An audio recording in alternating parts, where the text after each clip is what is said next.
ذرا سوچیے، دنیا کے طاقتور ترین ملک کا طاقتور ترین صدر، دنیا کی طاقتور ترین فوج اور انٹیلیجنس ایجنسیوں کا سپریم کمانڈر اتنے بڑے بڑے فیصلے کرتا ہے اور اس سے پتہ ہی نہیں ہوتا کہ جن کے بارے میں وہ فیصلے کر رہا ہے وہ آگے سے کیا کر سکتے ہیں۔ کل سیز فائر میں توسیع سے پہلے صدر ٹرمپ نے بار بار بیانات بدلے۔ پہلے امریکی وقت کے مطابق صبح یہ دعویٰ کر دیا کہ ایران اپنا نیوکلیئر پروگرام معطل کرنے اور اپنی افزودہ یورینیم کا 440 کلو گرام کا ذخیرہ امریکہ کے حوالے کرنے کے لیے مان گیا ہے اور بس ڈیل ہونے والی ہے، اور ظاہر ہے یہ سب کچھ جھوٹ ثابت ہوا۔ پھر بار بار کہا کہ سیز فائر میں قطعی طور پر توسیع نہیں کروں گا، مگر یہ دعویٰ بھی غلط بیانی ثابت ہوا۔ کبھی ایران کو مذاکرات میں نہ آنے کی صورت میں بمباری کی دھمکی دے دی، تو کبھی گرفتار خواتین کو پھانسی نہ دینے کی درخواست کر دی، کبھی چین کی تعریف کی تو کبھی چین پر یہ الزام لگا دیا کہ وہ ایران کو اسلحہ فراہم کر رہا تھا، مگر وہ جہاز ہم نے پکڑ لیا جس میں وہ اسلحہ موجود تھا، اور اس الزام کو بھی چین نے مسترد کر دیا، اور پھر ٹرمپ نے بھی کوئی ثبوت نہیں دیا۔ کبھی ٹرمپ نے یہ تاثر دیا کہ اب جلد ایران سے ڈیل ہونے والی ہے، تو چند گھنٹوں بعد ہی یہ کہہ دیا کہ امریکہ ایران پر بم گرانے والا ہے۔ اور یہ صرف اس جنگ کی بات نہیں ہے ناظرین، بلکہ صدر بنتے ہی ٹرمپ نے چین کے خلاف ٹیرف کا اعلان کر دیا، اور چین نے رد عمل میں ٹیرف لگائے تو صدر ٹرمپ نے ٹیرف وار شروع کر دی، اور ٹیرف بڑھا کر تقریباً 150% تک لے گئے۔ بدلے میں چین نے امریکہ اور دنیا کی چپس اور ٹیکنالوجی کمپنیوں کو درکار ریئر ارتھ منرلز کی ایکسپورٹس کو کنٹرول کرنے کے لیے پابندی لگا دی۔ تو صدر ٹرمپ ٹیرف میں کمی کے بدلے میں یہ ڈیمانڈ کرنے لگے کہ چین ریئر ارتھ منرلز کی ایکسپورٹس پر سے پابندی ہٹائے، یعنی جو پابندی پہلے تھی ہی نہیں اور ٹرمپ کے ٹیرفز کی وجہ سے لگی تھی۔ صدر ٹرمپ وہی پابندی ہٹوانے کے لیے ٹیرف کم کرنے پر تیار نظر آ رہے تھے، یعنی دنیا کے طاقتور ترین ملک کے سپوزڈلی موسٹ انفارمڈ پریزیڈنٹ کو یہ پتہ ہی نہیں تھا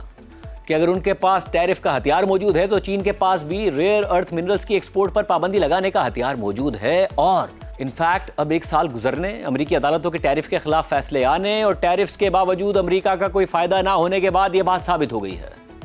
کہ صدر ٹرمپ کا ٹیرفز کا ہتھیار اور اختیار فرضی تھا، اور چین کا ریئر ارتھ منرلز کی ایکسپورٹس کنٹرول کرنے کا ہتھیار حقیقی تھا۔ دلچسپ بات یہ ہے کہ صدر ٹرمپ نے ٹیرفز یہ کہہ کر لگائے تھے کہ ان ٹیرف سے امریکہ اپنی امپورٹس کم کرے گا اور خود مینوفیکچر زیادہ کرے گا، یعنی امریکہ میں مزید انڈسٹری لگے گی،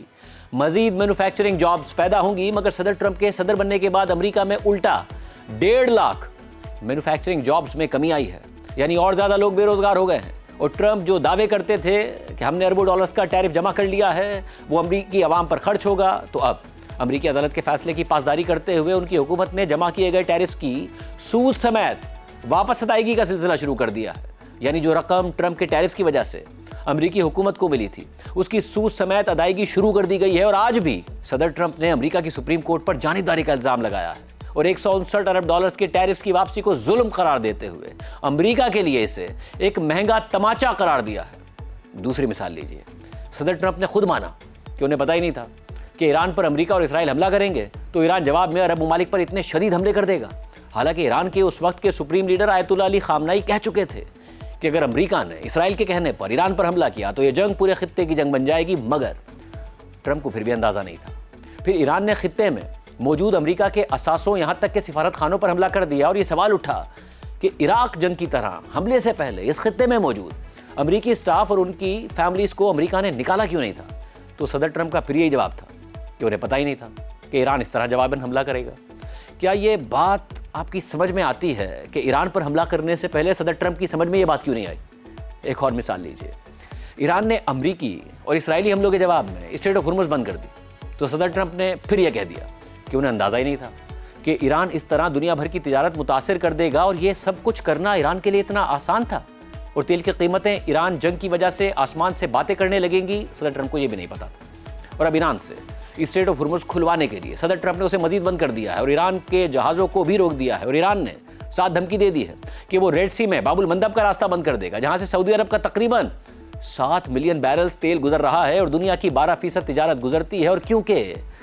صدر ٹرمپ بعد میں یہ کہہ سکتے ہیں کہ انہیں تو پتہ ہی نہیں تھا کہ ایران اور اس کی پراکسی حوثی باغی باب المندب کو بند کر سکتے ہیں، اسی لیے امریکی اخبار وال اسٹریٹ جرنل کے مطابق سعودی عرب نے صدر ٹرمپ کو کہا ہے کہ وہ اسٹریٹ آف ہرمز کا بلاکیڈ ختم کر دے، کیونکہ یہ خطرہ موجود ہے کہ جواب میں ایران باب المندب نہ بند کر دے۔ اور اب تو CNN کے لیے ان کے نمائندے ڈینیل ڈیل کے تجزیے کے مطابق صدر ٹرمپ اب بہت ہی سادہ سی باتوں پر بھی غلط بیانی کرنے لگے ہیں۔ ٹرمپ نے جمعے کو کہہ دیا کہ اسٹریٹ آف ہرمز کا مسئلہ ختم ہو چکا ہے، مگر واضح طور پر ایسا نہیں تھا۔ صدر ٹرمپ نے جمعے کو یہ بھی کہہ دیا کہ ایران نے دوبارہ کبھی اسٹریٹ آف ہرمز بند نہ کرنے پر اتفاق کر لیا ہے، مگر اگلے ہی دن ایران نے اسٹریٹ آف ہرمز کو دوبارہ بند کر دیا۔ ٹرمپ نے یہ کہہ دیا کہ جے ڈی وینس مذاکرات کے لیے پاکستان نہیں جا رہے، مگر پھر امریکی حکام نے فوراً کہا کہ جے ڈی وینس ہی پاکستان جا رہے ہیں۔ صدر ٹرمپ نے پیر کی صبح یہ کہہ دیا کہ جے ڈی وینس پاکستان کے لیے روانہ ہو چکے ہیں اور اسلام آباد کے وقت کے مطابق آج رات وہاں پہنچ بھی جائیں گے، اور پھر امریکی حکام نے فوراً کہا کہ نہیں، جے ڈی وینس واشنگٹن میں ہی موجود ہیں، روانہ نہیں ہوئے ہیں۔ صدر ٹرمپ نے یہ کہا کہ ایران کے پاس اب کوئی فوج نہیں رہی اور سب کچھ ختم ہو گیا ہے، جبکہ ایران کے پاس اب بھی فوج موجود ہے جس کے پاس تباہ کن صلاحیتیں موجود ہیں۔ صدر ٹرمپ نے یہ بھی کہا کہ پوپ نے ایک بیان جاری کیا ہے جس میں انہوں نے کہا ہے کہ ایران ایٹمی ہتھیار رکھ سکتا ہے، مگر ایسا کچھ نہیں ہوا تھا اور پوپ نے ایسا کچھ نہیں کہا تھا۔ صدر ٹرمپ نے یہ کہا کہ جنگ میں امریکہ نے جو طیارے کھوئے ہیں وہ زیادہ تر فرینڈلی فائر کی وجہ سے کھوئے ہیں۔ انہوں نے یہ بات اسی تقریب میں کہی جہاں وہ تفصیل سے اس واقعے پر بات کر چکے تھے کہ اس وقت کیا ہوا تھا جب ایران نے ایک امریکی طیارہ مار گرایا تھا، یعنی جو خود بات کی خود اسی کی نفی بھی کر دی۔